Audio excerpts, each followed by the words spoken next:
Kimsin sen? Ulusun ne? Bu kıyafette birini ilk defa görüyorum.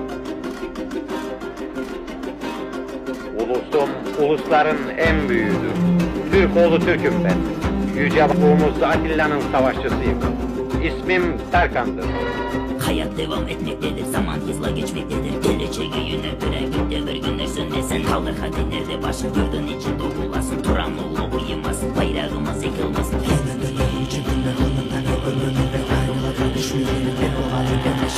Size yesir yetti, hey yedilen oğulları. Tekrar doğan cesur yigit kaynasın deli Türk kanı.